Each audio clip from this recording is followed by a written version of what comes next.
بسم اللہ الرحمن الرحیم۔ توبہ واجب ہے، جس طرح یہ 5 وقت کی نماز واجب ہے نا، 5 وقت کی نماز صبح، ظہرین، مغربین، جو نہیں پڑھے گا گناہگار ہوگا، اسی طرح توبہ کرنا بھی واجب ہے، توبہ نہ کرنا گناہ ہے، توبہ نہ کرنا گناہ ہے، کیونکہ جس لفظ کے ذریعے اللہ نے نماز پڑھنے کو واجب قرار دیا ہے، حکم دیا ہے، البتہ الفاظ اپنے الگ الگ ہیں، توبہ کا لفظ الگ ہے، نماز کے الفاظ حروف الگ الگ ہیں، لیکن جو وہ حکم کا جو کی شکل و صورت ہے، جس کو ہم صیغہ کہتے ہیں، وہ نماز کے لیے اور توبہ کے لیے ایک ہے۔ اقیموا الصلاۃ وآتوا الزکوٰۃ، نماز پڑھو، اقیمو کا معنی پڑھنا ہے، یہ بھی جو ہے نا وہ ایک اچھا خاصا اچھی تعداد میں لوگوں کو یہ باور کرایا گیا ہے اسی منبر حسینی کے ذریعے کہ اللہ تعالیٰ نے کہیں نماز پڑھنے کا حکم نہیں دیا ہے، وہ قائم کرنے کا حکم دیا ہے، اور امام حسین نے کربلا میں نماز قائم کر دی ہے۔ اشہد انک قد اقمت الصلاۃ وآتیت الزکوٰۃ نہیں، قد قامت الصلاۃ، یہ نا آپ کہتے ہیں نا قد قامت الصلاۃ، نماز پڑھنے کو اللہ نے اقیم الصلاۃ کہا ہے، صلو کا لفظ بھی استعمال ہوا ہے، اقیم الصلاۃ کا لفظ بھی استعمال ہوا ہے، نماز پڑھو، جس طرح نماز پڑھنے کا خدا نے حکم دیا ہے اقیم الصلاۃ کے ذریعے، وآتوا الزکوٰۃ کے ذریعے، اسی طرح توبوا الی اللہ جمیعا ایھا المؤمنون، توبہ کرو، پلٹ آؤ، اللہ تعالیٰ کی طرف پلٹ آؤ۔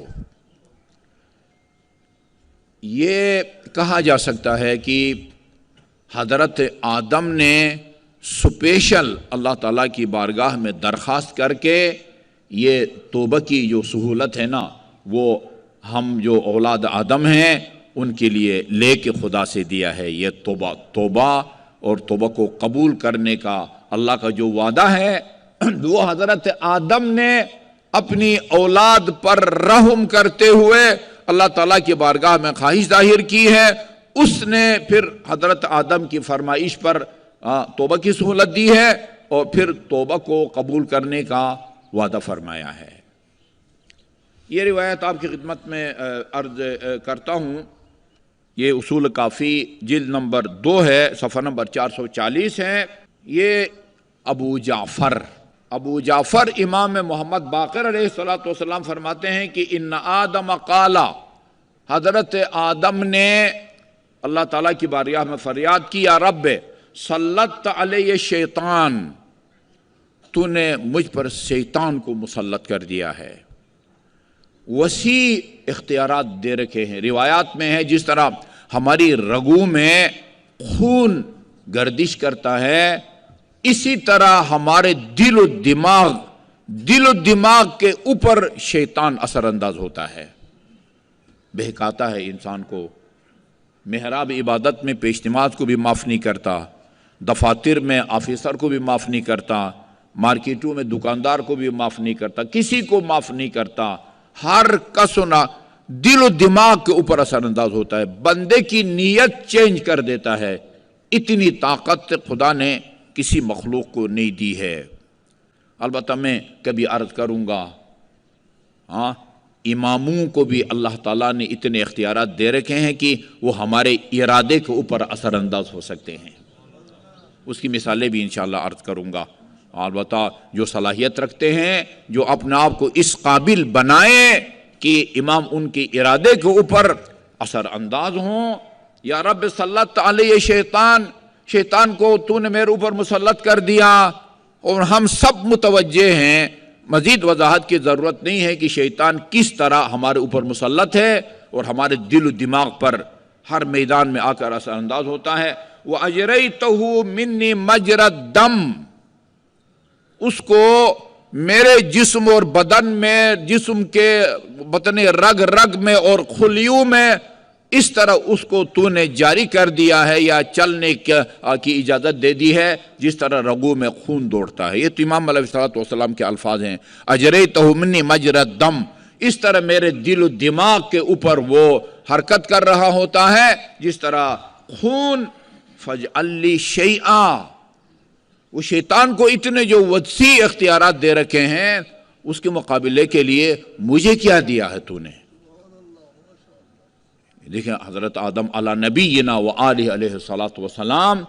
یہ ان کے دل میں درد ہے اولاد آدم کا نا، ہم لوگوں کا، بے میری اولاد کو محراب عبادت میں بھی، آفیسر میں بھی، مارکیٹ میں بھی، ہر جگہ اس کو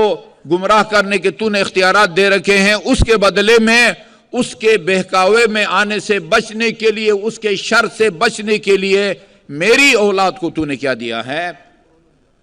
حضرت اللہ تعالیٰ نے فرمایا یا آدم جعلت لک ان من ہم من ذریت بسیئۃ لم تکتب علیہ، پہلی سہولت یہ میں دے رہا ہوں، اللہ تعالیٰ فرما رہا ہے کہ اگر تیری اولاد میں سے کوئی ایک پکا ارادہ کر لے کہ میں فلان گناہ کروں گا، صرف پکے ارادے سے اس کا گناہ اس کے نامہ اعمال میں، فائل میں نہیں لکھتا، جب تک گناہ پریکٹیکلی نہ کرے، گناہ کے ارادے کے نتیجے میں اس کا گناہ اس کے نامہ اعمال میں نہیں لکھتا۔ وَإِنْ عَمِلَهَا، اور اگر خدا نہ خواستہ وہ مرتکب ہو جائے، یہ گناہ کر جائے، تو کتبت علیہ سیئہ،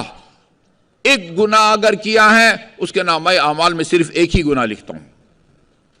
اس کے نامہ اعمال میں ایک ہی گناہ لکھتا ہوں۔ اچھا، وَمَنْ ہَمَّ بِحَسَنَةٍ، اور جو کوئی کسی نیکی کا پکا ارادہ کر لے، پکا ارادہ، زیارت کا پکا ارادہ کر لے، حج کا پکا ارادہ کرے، غریبوں کی مدد کا پکا ارادہ کرے، کسی بھی کار خیر اور عبادت کا پکا وہ ارادہ کرے، تو فَإِن لَمْ يَعْلَمْهَا كَتَبْتُ لَهُ حَسَنَةً، عمل کرنے سے پہلے صرف عمل کے پکے ارادے کے نتیجے میں اس کے نامہ اعمال میں نیکی کو لکھ دیتا ہوں، برائی کی نیت کے نتیجے میں برائی نہیں لکھتا، کر گزرے خدا نہ خواستہ پھر ایک ہی گناہ وہ لکھتا ہوں۔ وَإِنْ هُوَ عَمِلَهَا كَتَبْتُ، اچھا عمل ابھی نہیں کیا، کار خیر ابھی انجام نہیں دیا، نیکی ابھی نہیں کی، صرف نیکی کا پکا ارادہ کیا ہے، ایسا نہ ہو، کہتے ہیں کہ لوگ ہر کسی کو دھوکہ دے سکتا ہے لیکن اپنے آپ کو اور خدا کو دھوکہ، وہ ارادہ نہ ہو کہے کہ جی میں نے ارادہ کر لیا، نہیں، وہ جانتا ہے، وہ دل کی گہرائی کی خصوصیات کو، ہماری نیات کو ہم سے پہلے وہ جانتا ہے۔ پکا ارادہ کرے، صدق دل سے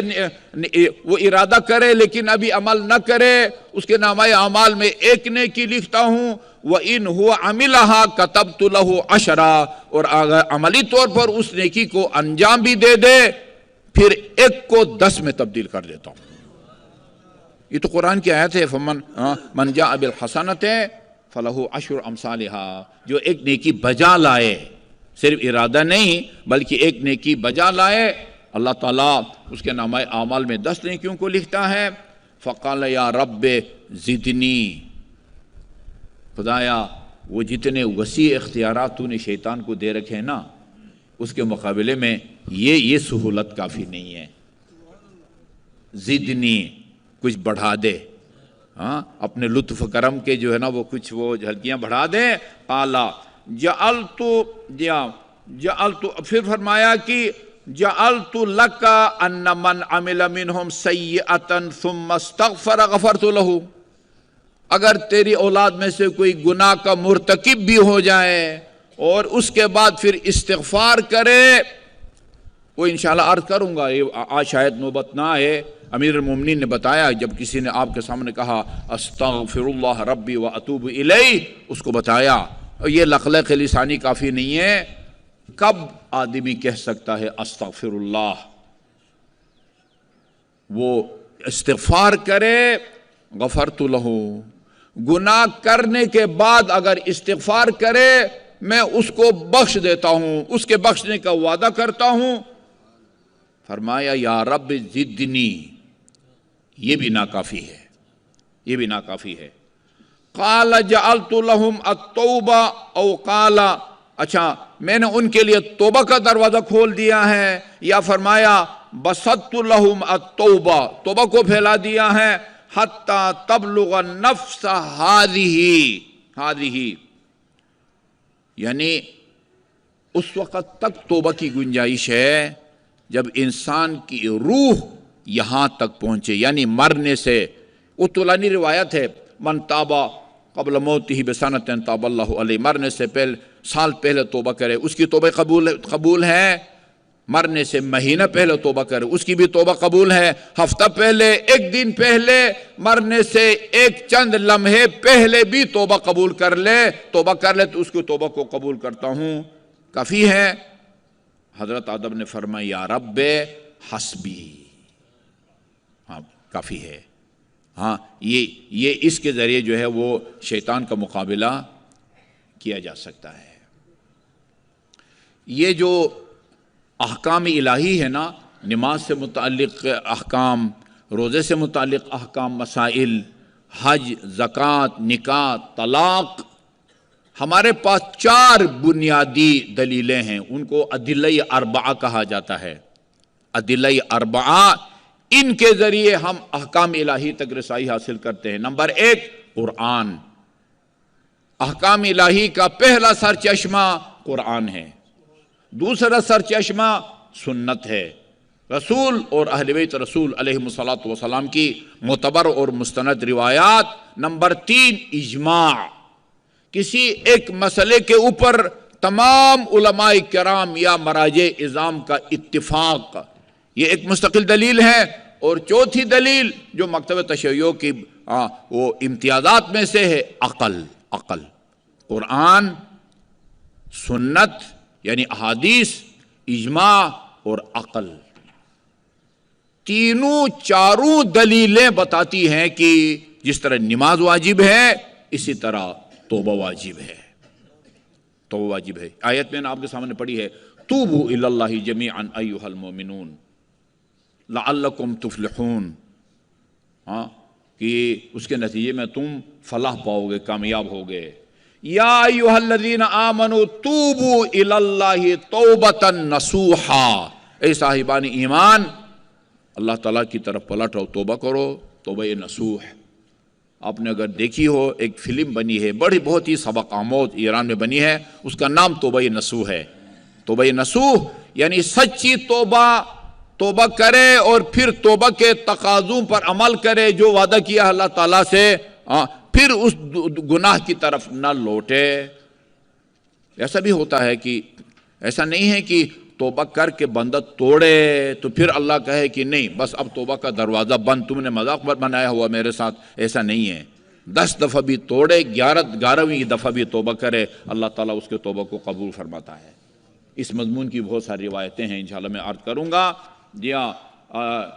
توبۃ نصوحا، عسیٰ ربکم ان یکفر عنکم سیئاتکم۔ عسیٰ، ویسے تو اس کا لفظی ترجمہ بنتا ہے شاید، لیکن یہاں عصا کا لفظ وہاں اللہ استعمال کرتا ہے جہاں اللہ نے ایک وعدہ کر رکھا ہو اور وہ مشروط بندہ اس شرط کو پورا کرے تو وہ یقینی ہے۔ عسیٰ ربکم کی شاید اللہ تعالیٰ تمہارے گناہوں کو بخشے۔ اور بھی بہت ساری قرآنی آیات ہیں۔ سنت میں ایک شاید روایت عرض کر سکوں، ٹائم نہیں بچا، رسول خدا کا وہ فرمان ہے، ان اللہ یقبل توبۃ عبدہ ما لم یغرغر، اللہ تعالیٰ اپنے بندے کے توبہ کو قبول فرماتا ہے بشرطی کہ وہ ایسے ہی لقلقۂ لسانی نہ ہو۔ توبہ توبہ توبہ توبہ توبہ، یہ توبہ نہیں ہے۔ توبہ یعنی گزشتہ پشیمانیوں سے، گزشتہ کوتاہیوں سے پشیمان ہونا، اور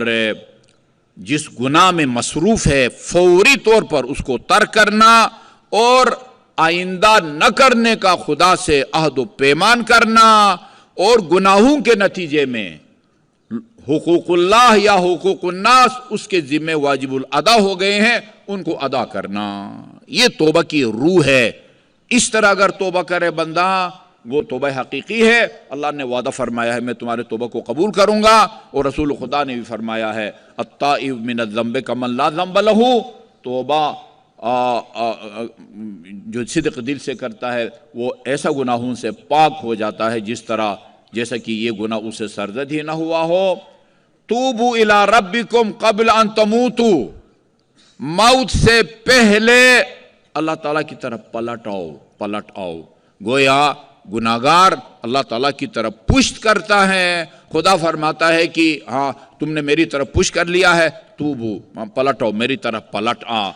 لفظی ترجمہ یہ ہے بادروا بالاعمال الزاکیۃ قبل ان تشتغلوا،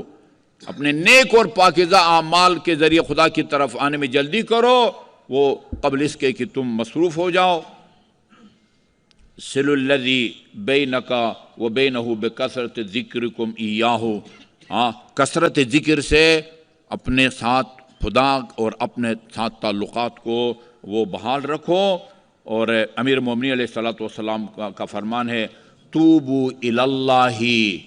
توبہ کرو، خدا کی طرف پلٹ آؤ، وادخلوا فی محبتہ، اور توبہ کے ذریعے خدا کی محبت میں شامل ہو جاؤ،